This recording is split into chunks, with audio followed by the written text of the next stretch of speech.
హైదరాబాద్ మాదాపూర్లో ఏవీ టెక్నాలజీస్ పేరుతో భారీ మోసం వెలుగులోకి వచ్చింది. స్టాక్ మార్కెట్లో పెట్టుబడుల పేరుతో ఏకంగా 1000 కోట్లు వసూలు చేశారు. ఈజీ మనీ కోసం గడ్డం వెంకట్రావు, గడ్డం వేణుగోపాల్ కలిసి ప్లాన్ చేశారు. ఏవీ టెక్నాలజీస్, ఐఐటీ టెక్నాలజీస్, ఏవీ రియాలిటీ పేరుతో కంపెనీలు ఏర్పాటు చేశారు. ఇరు రాష్ట్రాల నుంచి 4500 మంది నుంచి కోట్లలో డబ్బులు వసూలు చేశారు. స్టాక్ మార్కెట్లో పెట్టుబడి పెడితే అధిక లాభాలు ఇప్పిస్తామని ఆశలు రేపారు. అంతేకాదు పెట్టిన పెట్టుబడులకు 6% వడ్డీ చెల్లిస్తామని చీట్ చేశారు. 2 రాష్ట్రాల నుంచి వసూలు చేసిన 1000 కోట్ల డబ్బుని స్టాక్ మార్కెట్లో గడ్డం వేణుగోపాల్ పెట్టుబడి పెట్టారు. సుమారు 400 కోట్ల రూపాయల వరకు ఎగవేశారు. ఏవీ టెక్నాలజీస్ మోసంపై సైబరాబాద్ పోలీసులు కేసు నమోదు చేసి దర్యాప్తు చేపట్టారు. గడ్డం వేణుగోపాల్, గడ్డం వెంకట్రావుతో పాటు సీఈఓ శ్రేయా పాల్ని అరెస్ట్ చేశారు. స్టాక్ మార్కెట్లో పెట్టుబడుల పేరుతో వసూలు చేసిన డబ్బుని విదేశాలకు మళ్లించినట్లు విచారణలో గుర్తించామంటున్న డీసీపీ ఈఓడబ్ల్యూ ముత్యం రెడ్డితో మా ప్రతినిధి Ramesh Vaitla face to face ఇప్పుడు చూద్దాం.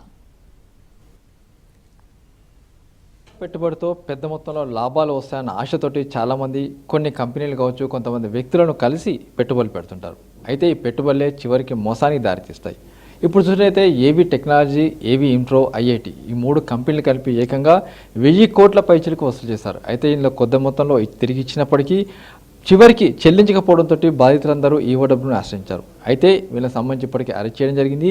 ఏవీ టెక్నాలజీస్, ఏవీ ఇన్ఫ్రో, ఐఐటీ ఈ 3 కంపెనీలకు సంబంధించి అసలు వ్యవహారం ఏంటి, ఎలా వసూలు చేశారు, స్టాక్ మార్కెట్ పేర్లతోటి ఎలా డబ్బులు వసూలు పాల్పడ్డారన్న మీద మాట్లాడడానికి మనతోటి డీసీపీతో ఉన్నారు.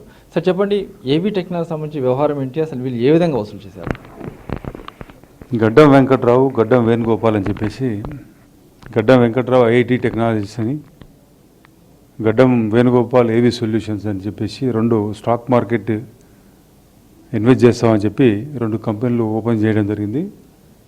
దాంట్లో ఇన్వెస్టర్స్ కనుక వాళ్ళు డబ్బులు ఇస్తే వాళ్ళకి ఎవ్రీ మంత్ 6 to 8% మేము ప్రాఫిట్స్ ఇస్తామని చెప్పి స్టార్ట్ చేస్తే చాలామంది సుమారు 2 కంపెనీలు కలిపి 4760 మంది దీంట్లో ఇన్వెస్ట్ చేయడం జరిగింది.